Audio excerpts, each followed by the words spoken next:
Some Yu-Gi-Oh archetypes seem to be locked forever in the anime. Some of them are used by iconic characters, while others just have a cool playstyle or aesthetic. So here are 10 of them I feel should be printed into the real-life card game. At number 10 we have the Alchemy Beasts. These level 3 rock monsters with 500 attack and 500 defense made their debut with Amnael in Yu-Gi-Oh! GX. Their strategy involves in banishing your own monsters to empower your stronger ones, while also capitalizing on the ability of your weaker monsters to attack directly. These creatures draw inspiration from alchemical processes, representing stages like calcination, dissolution, and many more. There are 6 different monsters in the archetype that also have 6 different spell cards that special summon them if you control the card Chaos Distill, which banishes cards you control that will be sent to the graveyard. While not really the most powerful archetype, it's definitely a unique aesthetic that fits the character as well. If they do decide to ever print them, I would not be surprised if they buff these cards, especially from an old GX archetype. Moving on to number 9, we have this iconic archetype in the 4th season of Duel Monsters, the Orichalcos archetype used by Darts. The Orichalcos archetype sure seemed pretty broken in the early days of Yu-Gi-Oh! And it definitely showed when the duel between Darts, Kaiba, and Yugi was so over the top that Yugi won with 0 life points and defeated Divine Serpent Ge with infinite attack. Still one of the craziest duels in the anime. In any case, the Orichalcos archetype could definitely be released now with a few adjustments. They've already released some of Darts' cards, such as Divine Serpent Ge, Orichalcos Shunuros, and the field spell card, the Seal of Orichalcos. But we're still missing a few cards to make it a full archetype, such as 2 more powerful versions of the Seal of Orichalcos, Dutros and Tritos, and some other monsters such as Orichalcos Gigas, Qtora, Dexia, Aristeros, and Malevolence. Furthermore, what's unfortunate about the cards that are already printed don't even mention the Seal of Orichalcos, so it is pretty disappointing that these cards don't even work with the iconic field spell. I'm sure they could make something work if they printed the rest of the archetype, especially with how the card game is played nowadays. I don't think they'll be as powerful as in the anime. At number 8, we have the Dark Mummy by Baira in Yu-Gi-Oh! Reigns, one of the minor villains in the Reigns anime, and also one of the few other female duelists. Baira from the Knights of Annoy used an interesting zombie type deck with a team of medical equipment, and it is explained that it is because she is a nurse in the real world, so it does fit her character pretty well. The aesthetic of the deck really screams Yu-Gi-Oh! To me. All the monsters that were shown were really creepy. Unfortunately, she only duels once in the show and only has 3 monsters that were shown and 1 spell card, so I feel like they would need to print some other support cards for this archetype. What was pretty neat with her duel is that she uses a lot of virus cards. Even though virus cards have always been pretty broken, it is one of my favorite kinds of cards, and I thought it was great to see a deck in a spin-off Yu-Gi-Oh! Anime that uses those kinds of cards. If they ever print the Dark Mummy archetype with virus support cards, they would just need to make the virus cards a lot less broken. At number 7, we have the Thorn Prisoners used by Sergei in Arc 5. Sergei in the show was definitely an odd character. He was an infamous criminal who received some cybernetic modifications by Jean-Michel Roger, the main antagonist of the season. In his first duel against Yuzu, he used the archetype Thorn Prisoners. The design of the monsters appears to be humanoid fiends shackled to various torsion or execution devices by thorns, referring to how their effects torture their user. For example, the 2 main monsters, Thorn Prisoner Darley and Van, are bound to a breaking wheel and a cross, respectively. These monsters really give me an old Yu-Gi-Oh! Vibe where they had way more morbid stuff showing up in their art. The deck focuses on using up your own life points as a resource to use the various effects of your monsters. They also use Thorn counters, which facilitates the effects from the extra deck monsters and the trap card Thorn Growth, and capitalizes on the low life points to OTK the opponent. Unfortunately, there isn't much to the deck, but if they release extra support, it could be an interesting deck to play with. They do remind me of the Dynamorphia deck, which also focuses on low life points. At number 6, we have another archetype from Reigns, the Storm Riders, used by Windy. Windy along with Lightning were the main villains in the season 2 of Reigns, so they had a lot of memorable duels, and Windy also seemed to be the more crazy one of the bunch. In any case, Whitney's deck has a pretty cool strategy. The Storm Rider deck is designed to cripple opponents by negating their card effects, annihilating set cards, or even snatching away their precious resources. His tactics revolve around keeping the spell and trap zones clear for powerful plays. This deck cleverly mirrors Whitney's self-serving nature, ensuring he's never armed intentionally. It also seems that the inspiration for these cards are different types of mythological flying creatures such as gargoyles or a rock, which I think is pretty cool.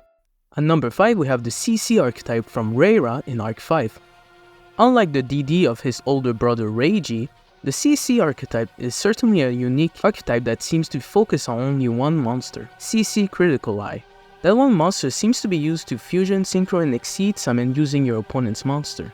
It has like a super polymerization spell card for each summoning type, excluding Pendulum and Link monsters, obviously. Unlike super polymerization though, you can only use CC Critical Eye. Furthermore, your opponent needs a specific attribute so it can summon a specific kind of extra deck monster. I think it is a pretty interesting idea to have an entire deck that uses your opponent's monster's attribute against them, although that fact only makes them strong if your opponent uses various attributes. In any case, I also like the fact that it has a super polymerization type card for fusion, synchro, and exceed summoning. Of course, it's not as powerful as the super polymerization card, but I digress. It's certainly a gimmicky deck, but I've always liked decks that uses multiple summoning mechanics. At number 4 we have the Armor archetype from Duel Monsters, another famous archetype from the season 4 of the original series. In the anime, the coolest thing about this archetype is that the monster card got attached to the duelist and he could physically attack the opponent. With the few duels Valen had, he certainly was a memorable character, and I'd say that it was also thanks to his deck.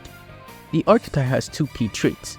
Only one monster can attack per turn, and when multiple monsters are on the field, they redirect opponents' attacks, which enhances the fact that it is attached to the duelist. Since they all have 0 attack, they focus on effect damage and effect destruction. They also have a bunch of support cards in the form of spell and trap cards, which makes them a lot easier to summon. Valen and his deck are certainly one of a kind. I don't think there was an archetype as unique as this one. Coming in at number 3, we have the Armatus Legio by Lightning in Yu-Gi-Oh! Brains. I'd say I have a pretty big personal bias for this archetype since Lightning is one of my favorite Ignis, after I of course. However, I can definitely see this deck being printed in the near future, since it resembles the playstyle of the Sun Avalon deck, which was even stated in the anime. The Armatus Legio archetype is a Cybers deck that focuses on swarming the field to link summon powerful Armatus Legio Link monsters. They're based on various warrior or weapons from ancient Rome. It is pretty ironic that the Ignis trying to fight against humans is the one with the most humanoid deck. The monster cards in the main deck all have weak attack and are mostly used for link summons or to support the Armatus Legio Link monsters. You can say that they form various battle formation with the way some monster effects are activated when a link monster points to them. One thing about the deck though is that they have an unprintable card, I'd say. If you watch the anime, you've probably guessed that I'm talking about Judgment Arrows, a link spell card. This would make it easier to summon link monsters, however I don't think they'll ever print this card, unfortunately. At number 2, we have the final villain of GX, Darkness, with his, well, Darkness deck. It's pretty unfortunate that only a few cards from this character have been released when he showed up well over 15 years ago. The only cards that are printed are Darkness Destroyer and Darkness Neosphere. There's still around 7 monsters left unprinted, and there's also the Fill spell card and 5 other trap cards. Now this deck is certainly special, and since it's pretty old, it would benefit from some buffing of effects. The main strategy was to activate his Darkness trap cards in a random order with his field spell, Darkness. They had various effects if they were between his 0 and Infinity trap cards. So you see why in today's game it will be kinda slow unless they buff them up. His monsters also have pretty powerful effects, such as Darkness Outsider, which can special summon one monster from your opponent's deck, or Darkness Eye, which bypasses his field spell card's restriction of not being able to see his spell and trap cards and being able to normal summon without tributing. Like I've mentioned before, 2 Darkness cards are printed, Neosphere and Destroyer. However, they don't really mention anything about the rest of the archetype, which is a shame, but in the future they could still make retrains of them to fit them in a new archetype. Let's hope that we can finally get his deck printed, since he is a pretty important character at the end of GX. Which also leads me to my number 1 spot. At number 1, we have Yusuke Fujiwara and his Clear archetype.